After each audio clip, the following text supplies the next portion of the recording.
The stale air of the courtroom, thick with the scent of old leather and anxiety, constricted Liam's throat long before the memory did. He gripped the polished wood of the witness stand, his knuckles bone white, trying to anchor himself in the sterile reality of 2024 instead of collapsing into the humid, terrifying chaos of 2022. Across the room sat Clara, his older sister, her face an unreadable mask of composure, a composure that had been the foundation of his lifelong affliction, inability to assert boundaries. He had spent 25 years letting her microaggressions slide, letting her dismiss his needs, cultivating a terrifying passivity that had almost cost him everything 2 years ago in the stifling heat of San Antonio. Now, the prosecutor, a woman with eyes that promised retribution, asked him to narrate the worst day of his life. "Tell the court, Mr. Elias," she urged. "When did the attack begin?" Liam swallowed, the sound grating in the sudden silence. He didn't look at Clara, but the sheer force of her denial felt like a physical weight pressing down on his chest. He flashed back to that Tuesday afternoon when the temperature gauge read 103 degrees Fahrenheit in their backyard shed, where he had foolishly agreed to store their shared belongings. His chest had started to tighten, not just the mild warning cough, but the deep, internal crushing that heralded a severe attack.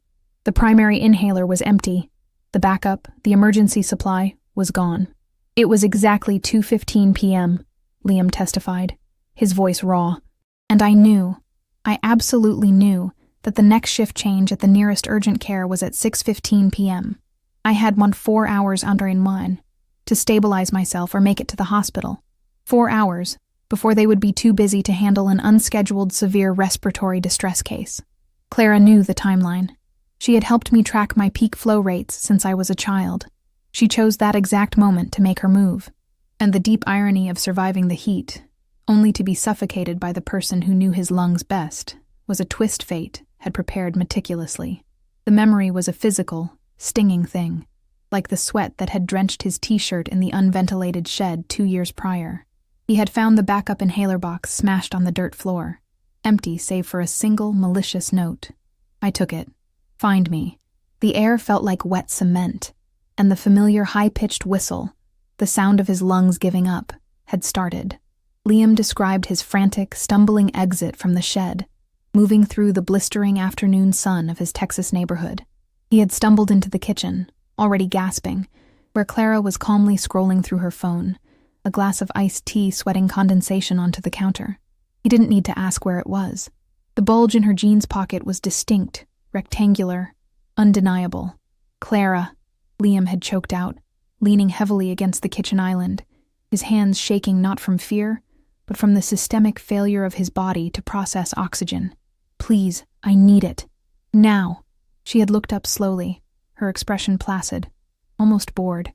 It was the same look she used when criticizing his choice of career or his apartment decor. "Need, Liam, or want?" Her voice, even 2 years later in the courtroom, echoed in his ears with its chilling, casual cruelty. She set the glass down with a precise clink of ice. "I'm tired of being your crutch, little brother. I'm tired of you taking my things without asking.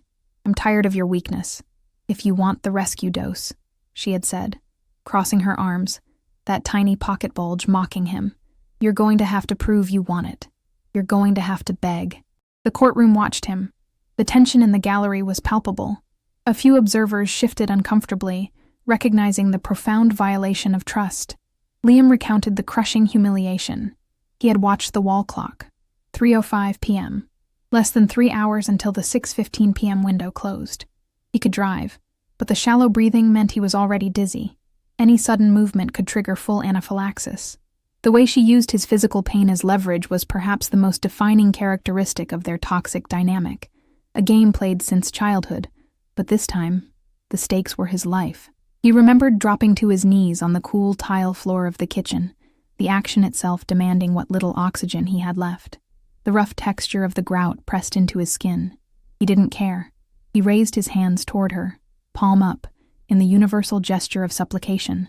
The air smelled strongly of lemon polish and impending doom. He didn't beg for the inhaler. He begged for his right to breathe. He had sacrificed his dignity completely, his passivity forcing him into this grotesque performance. Clara hadn't even smiled. She had just dropped the inhaler near his outstretched fingers, watching him scramble, not helping. Lesson learned? She'd murmured, before turning back to her iced tea. Liam had managed 2 desperate puffs, the sweet metallic taste of albuterol finally filling his burning lungs. He had collapsed there for 10 minutes, hyperventilating but alive. It wasn't the theft that was the crime. It was the deliberate imposition of suffering and the psychological subjugation woven into the recovery. His first failure in court, he realized now, was naming the event an attack. It felt too blunt, too active. It was something worse, a deliberate withholding, a cruel lesson executed using his body as the classroom. He straightened on the stand, resolving to use precise language this time. The prosecutor nodded, sensing the shift. "And what did you do immediately after regaining basic respiration, Mr. Elias?" "I left the house," Liam stated simply, "and I called a lawyer, beginning the painful process of finally asserting the boundary I should have drawn 20 years ago." The defense attorney, a sleek man named Mr. Harrington, now rose, his suit immaculate, his manner radiating skepticism. He aimed to dismantle the narrative that this was anything more than a toxic family dispute. "Mr. Elias, you testified that your sister, Ms. Clara Elias, knew the significance of the 6:15 p.m. deadline for the urgent care shift change. Is it not true that you are the primary keeper of your medical schedule, and that she merely tolerated your complex routine?" Liam leaned slightly into the microphone. "Clara was the one who drove me to the ER when I was 12, Mr. Harrington. She was there when the pulmonologist stressed the danger of delayed treatment in Naona, Texas pre-heat. She didn't merely tolerate my routine. She often used it to manipulate me into compliance with her demands, knowing that stress triggers an attack." Harrington paced, his shoes squeaking faintly on the marble floor. "Compliance or cooperation? Isn't it true, Mr. Elias, that the reason Ms. Elias took the inhaler was because you had, yet again, failed to follow through on a promise to move your heavy boxes out of her half of the shed, a storage solution you both agreed upon?" Liam's jaw tightened. This was the smaller problem, the practical challenge that had initiated the catastrophic spiral. His inability to assert boundaries meant he constantly prioritized Clara's immediate, often petty needs over his long-term schedule, leading to the delayed moving of the boxes. He had promised to clear the shed by Monday evening. It was now Tuesday afternoon. His delay was the excuse, not the reason. "I was late, yes," Liam conceded, rubbing the bridge of his nose. "I was delayed by a work emergency, but my tardiness related to 3 boxes of books, not a life-saving device." Her response was disproportionate, Mr. Harrington. She chose to use my critical medical dependence as punishment for a minor organizational delay. The defense was skillfully trying to pivot the narrative from life-threatening coercion to mundane sibling rivalry, a tactic that Liam found almost physically nauseating. Harrington seized on the concession. A minor delay that affected Ms. Elias's property rights and frustrated her efforts to regain control of her storage space. Ms. Elias had no malice, only frustration. "Mr. Elias, isn't that the truth? And when you did beg, as you claimed, she immediately gave you the inhaler. You suffered no permanent damage, only transient distress. Where is the crime here, other than dramatization?" Liam finally looked at Clara. Her face remained still, but her eyes held a flicker of deep-seated superiority, the same flicker he'd seen when she dropped the inhaler near his hands. "The crime," Liam stated, his voice now steady and cold, "is in the knowledge of the precise numerical ticking clock. The crime is knowing that I had 2 hours and 10 minutes left before serious respiratory failure was statistically probable. The crime is in turning a medical crisis into a twisted game of power. She didn't want me to learn responsibility, Mr. Harrington. She wanted to remind me that she was still in control of my breath." The words hung heavy, illustrating the falha fatale. His profound passivity had invited this escalation, but her action was the violation. The obstacle one challenge, proving the severity and the intent behind the withholding, and not just focusing on the trivial issue of the boxes, was now complete. Harrington, recognizing the emotional damage inflicted by Liam's testimony, shifted tactics to attack Liam's credibility and the extent of his suffering.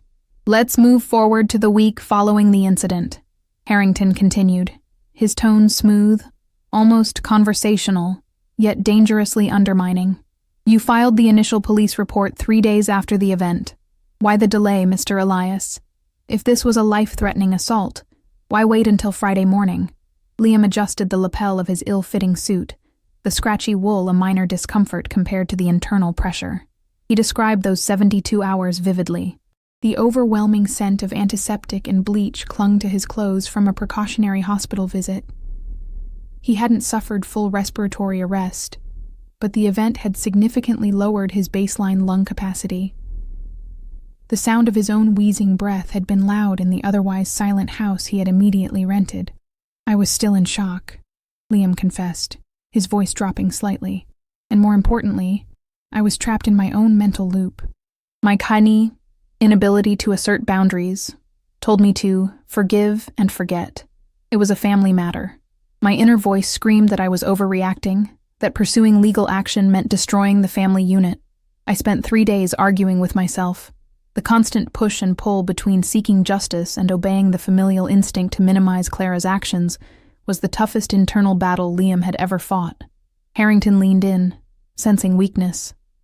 So the internal debate was purely about family loyalty, correct? Not about fabricating an account for monetary gain? It was about the impossible choice, health and safety versus family structure. Liam refuted immediately. The decision to file the report was the most painful boundary I had ever enforced. It meant acknowledging that the woman who helped raise me had become a genuine threat.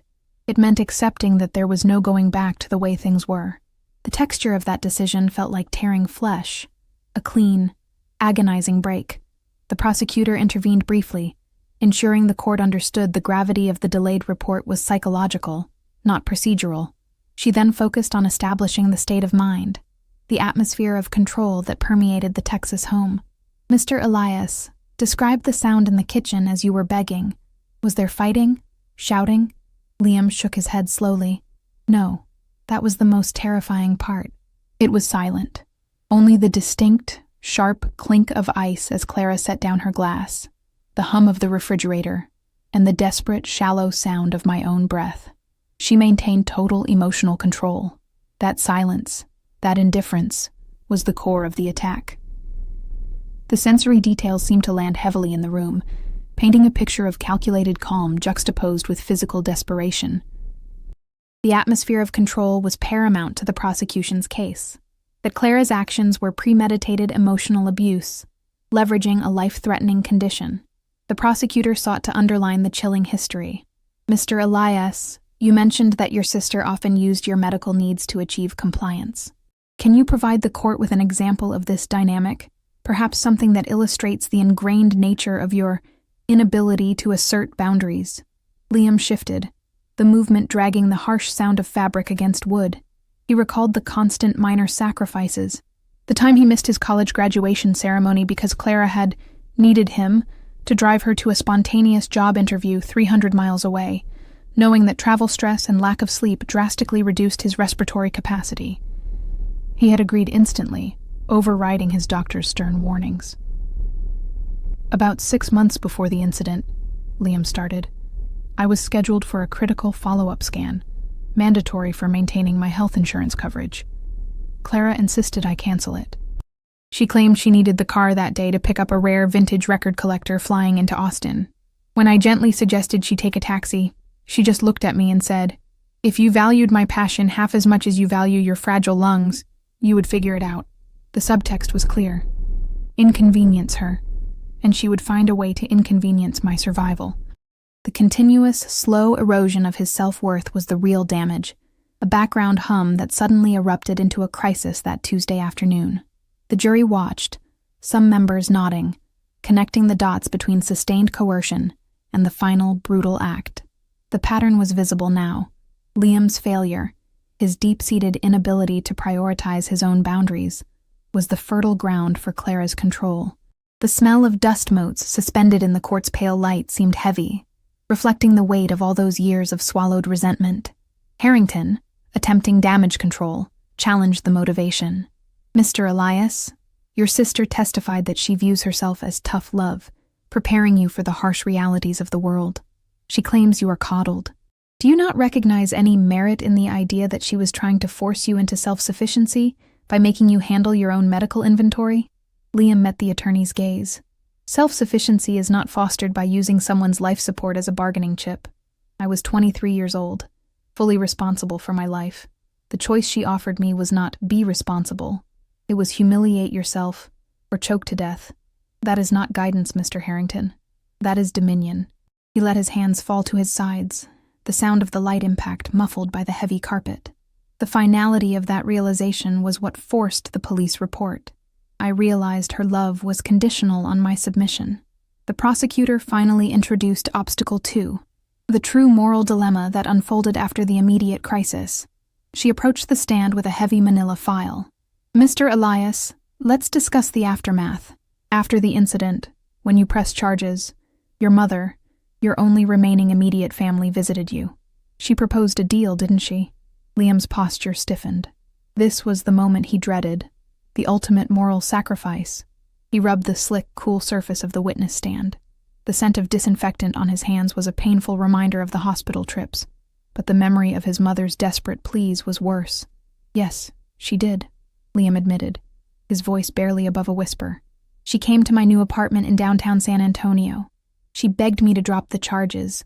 She said that if Clara went to prison, it would kill her, and that I would be responsible for the complete breakdown of the family. This was the ultimate test of his new resolve. His inability to assert boundaries screamed at him to recant, to save his mother pain, to maintain the facade of familial peace. But the physical memory of struggling for air on the kitchen floor overpowered the ingrained passivity. Harrington, sensing the moral weight, interjected quickly. And did she not also propose a significant financial settlement? A fund for all your future medical needs provided by the family estate, contingent on dropping the charges and signing a non-disclosure agreement? Liam nodded. Yes. A substantial sum.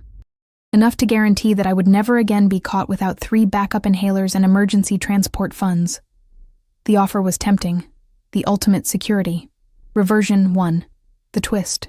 But you refused, the prosecutor stated. Why? Why sacrifice financial peace and the emotional comfort of your mother to pursue a case that might fracture your family beyond repair? Liam looked directly at Clara, who was now leaning forward, her composure slightly fractured by the revelation of the financial offer she hadn't known Liam rejected. I refused, because the money wasn't the currency of the crime. The crime was power. If I took the money, I would be implicitly agreeing that my ability to breathe was negotiable, a commodity to be purchased. If I dropped the charges, I would be asserting that my life had a price tag, perpetuating the very cycle of submission that almost killed me. I needed the court to confirm that no amount of money justifies turning a sibling's medical vulnerability into a weapon. My moral duty was not to my mother's comfort, but to my own survival, and the only way to solidify that boundary was through justice. He realized then, standing under the harsh court lights, that the act of refusing the bribe was the moment his internal weakness finally began to heal. The rejection of the financial settlement, the ultimate safety net, stunned the court. It proved irrevocably that Liam's motivation was not gain, but principle. The ticking clock of 6:15 p.m. was gone, but the long, relentless clock of legal procedure remained, demanding his full, uncompromising commitment. The consequences of reversion. 1. The refusal of the financial settlement were immediate and isolating. Liam detailed the ensuing 2 years of silence from his mother. The phone calls stopped. Holiday invitations ceased. He was a ghost in the family's narrative, existing only as the reason for Clara's legal peril. His decision to enforce the boundary had cost him his entire familial support system, except for the cold, professional presence of his legal team. After I refused the settlement, Liam continued, describing the quiet aftermath, my mother sent me a final email. It contained only one sentence. You have chosen the law over love. The air in my apartment became impossibly heavy after that, even when my lungs were clear. It smelled like mothballs and regret, the scent of a history packed away permanently. Harrington, attempting to weaponize this isolation, pressed him. Mr. Elias, you admit that by pursuing this case, you have become estranged from your mother. You have damaged the family unit irreparably, precisely as your sister predicted. Do you maintain that this outcome, this total emotional devastation, is worth the conviction of Ms. Elias? Liam nodded slowly, his gaze fixed on a point just beyond the defense attorney's shoulder. I maintain that the devastation was caused when Clara decided my life was disposable property. I am merely dealing with the necessary consequences of that original violation. The worth is my life itself. I have learned, finally, that my right to safety is not secondary to Clara's desire for control, or my mother's desire for peace. My previous inability to assert boundaries cost me my health. Fixing it cost me my family. But one cost is a debt I can live with. The other would have been fatal. The texture of his life had changed from soft, compliant wool to hard, abrasive granite. He was safer, but profoundly alone in his Texas world. The prosecutor brought the timeline back into sharp focus, reminding the court of the urgency that governed the initial incident. Mr. Elias, when you finally received the inhaler, with only minutes to spare before the danger escalated, what did Ms. Elias do or say to indicate remorse or concern? Liam's mouth set into a thin line. He remembered the sound vividly, the scrape of the iced tea glass being picked up, and the gentle tap, tap, tap of Clara's polished nail on her phone screen. She did not apologize. She did not ask if I was okay. She only said, "Next time, think before you inconvenience me." She was entirely focused on her perceived slight regarding the boxes, dismissing the life-threatening consequence of her action. Even as I gasped on the floor, the memory of that 6:15 p.m. deadline looming large, her sole focus was maintaining her position of superiority. The clock wasn't just ticking on my lungs, it was ticking on my submission. Liam realized on the stand that his greatest step in growth wasn't refusing the money or filing the report, but maintaining his composure and clarity under Harrington's relentless assault. His voice, which had once trembled even when ordering pizza, was now steady and measured. He had learned the language of self-defense. The prosecution moved to solidify the pattern of Clara's abusive control, highlighting how Liam's previously mentioned utter inability to assert boundaries had fueled her sense of impunity. They presented emails and texts detailing years of microaggressions, Clara demanding Liam cancel vacations, change job schedules, or pay for her expenses under veiled threats of escalating hostility. Did you ever, at any point before the incident in the kitchen, explicitly tell your sister that her actions were unacceptable, potentially harmful, or abusive? The prosecutor asked. Liam swallowed, the truthful answer catching in his throat. No, I always defaulted to appeasement. I would make excuses for her. I would say she's just stressed, or she's having a bad day. I would minimize my own suffering to preserve the peace. I never drew a firm line. That was my primary fault. She continued to push because she knew I would always retreat. The acknowledgement that he had, in a way, trained her to abuse him was a painful but necessary step in his recovery.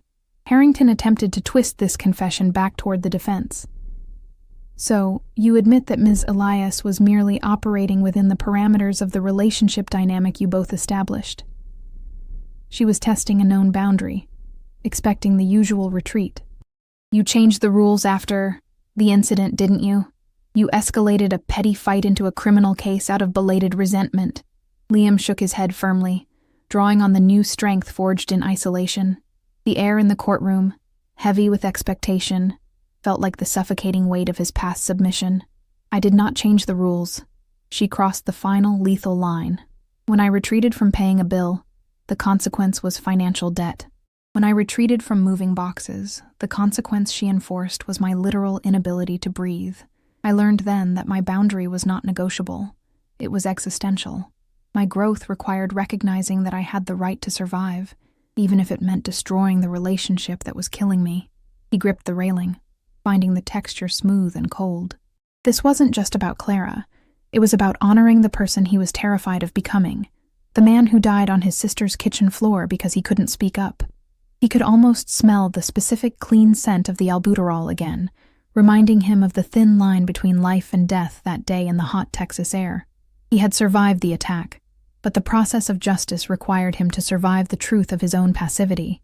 Obstacle 3, the crisis maximum, arrived not through the defense's actions, but through the unexpected testimony of their mother, called as a hostile witness by the defense.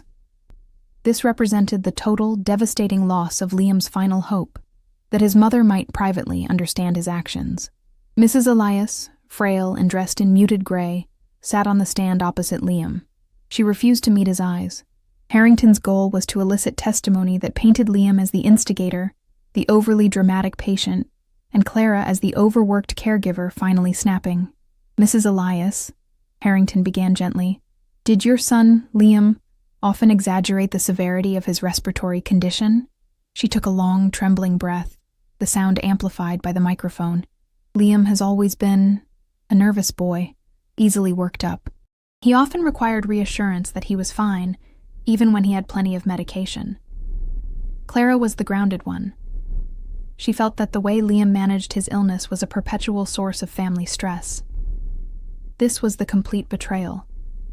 His mother was not simply advocating for Clara.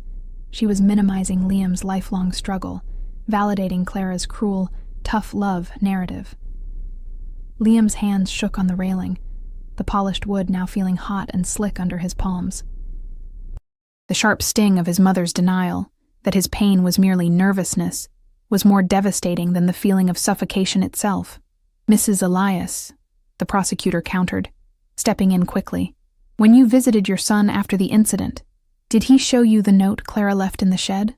Mrs. Elias hesitated, glancing quickly at Clara, who gave an imperceptible shake of the head. I don't recall." Liam was very agitated. Liam felt the internal collapse. His inability to assert boundaries had always been rooted in his need for parental validation.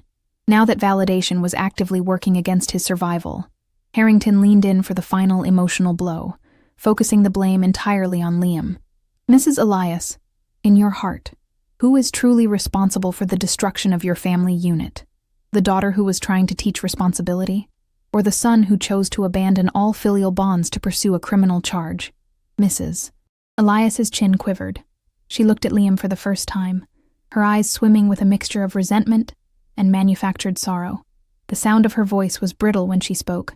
"Liam is responsible. If he had just forgiven her, like he always did, we wouldn't be here. He chose this loneliness." The courtroom fell silent. Liam looked away, the final agonizing truth hitting him. The loss of his mother's love was absolute. His failure, his lifelong passivity, had not only invited Clara's abuse, but had successfully turned his mother against him when he finally fought back. He had lost everything to gain one day in court. The defense rested its case on the image of Liam, the nervous boy, manipulating the court with exaggerated drama, while painting Clara as the victim of his petulance. Liam, excused from the stand for the day, sat in the spectator section, watching the closing arguments. His mother's words echoed in his ears. He chose this loneliness. This was his dark night of the soul. He reached into his pocket, his fingers brushing against the rough plastic texture of his current emergency inhaler, a habit born from fear. The scent of the courtroom, the stale coffee and polished wood, was suffocating in its own right, a constant reminder of the high stakes. He had asserted his boundaries, refused the bribe, and stood firm against his mother's testimony. Yet, he still felt the crushing weight of his initial failure. If he hadn't spent decades allowing Clara to dictate the terms of their relationship, she never would have dared to pull the bet in the first place. His life, post-incident, was defined by the sharp, clean lines of his self-imposed boundaries, but the cost was an aching, profound silence. The prosecutor's voice cut through his despair, summarizing the case. "This is not about an overdue chore.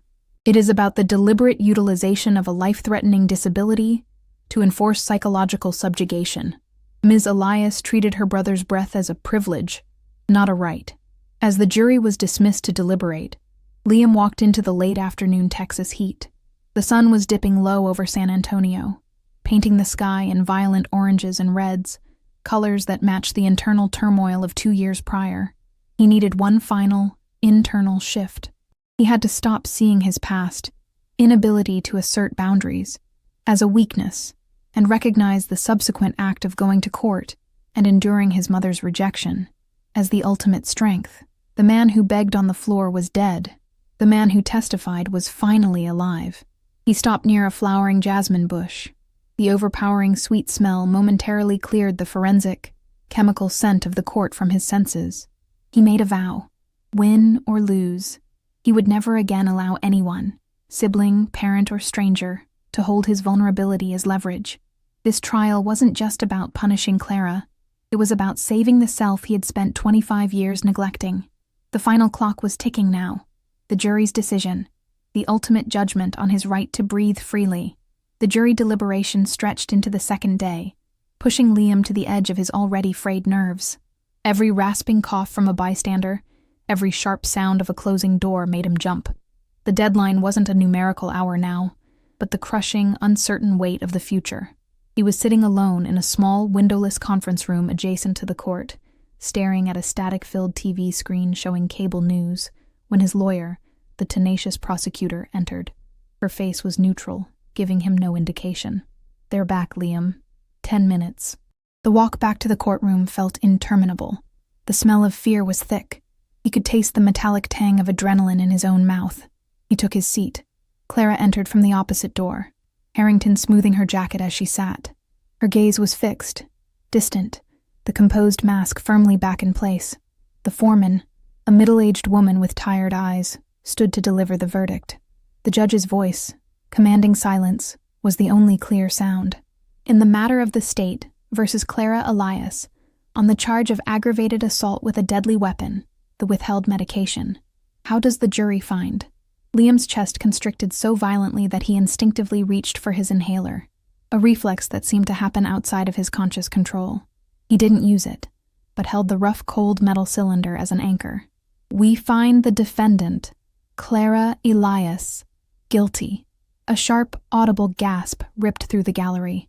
Not from Liam, who sat rigid, the words washing over him like a wave, nor from Clara, who seemed frozen, but from Mrs. Elias, sitting behind the defense table. The sound was a raw, primal cry of maternal anguish. The heavy thud of the gavel confirming the decision was the definitive final sound, the end of the argument, the assertion of the law over the family narrative. Clara's composed facade shattered completely. Her eyes widened, losing their distant quality, filling instead with pure, raw hatred directed squarely at Liam. She half rose, restrained immediately by Harrington, but not before she managed a soundless, violent accusation. The prosecutor placed a firm hand on Liam's shoulder, grounding him in the moment. He had done it. The boundary was set, legally and permanently. He looked at Clara, not with triumph, but with hollow relief. The fear was gone, replaced by a strange, cold emptiness. He had stared down the clock and survived the final, most terrifying moment of the trial. The courtroom descended into a controlled chaos of movement. The judge conferring, the defense team arguing for appeal, Mrs. Elias being quietly escorted out, tears streaming down her face. Liam remained seated, observing the wreckage of his family, when Harrington, the defense attorney, approached him, his face strained. "Mr. Elias, a word, please." Liam rose slowly, his legs still feeling disconnected from the gravity of the verdict. He had to be careful. Clara was still in the room, her eyes burning holes into his back. The texture of the air was now thin and electric with residual tension.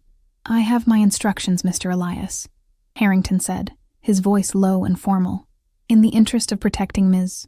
Elias's appeal process, I need to officially enter into the record a new piece of evidence, which we held back during the trial, betting the jury would see this as a civil dispute." Harrington produced a small, dated flash drive. "This contains a video file, footage taken by a camera Clara installed in the kitchen, not for security, but to monitor your movements, as per her obsession with control. She filmed the entire incident. She only gave this to me an hour ago, instructing me to use it only if she was convicted, to sow doubt during sentencing. Reversion 2, the final revelation. The video proves the timeline, the begging, the withholding, everything you testified to," Harrington admitted, his voice cold. "But it also captures something else. It captures the moment after you took the inhaler, when you were struggling to breathe but regaining your composure. Ms. Elias had no idea the camera captured sound clearly when focused on her side of the island.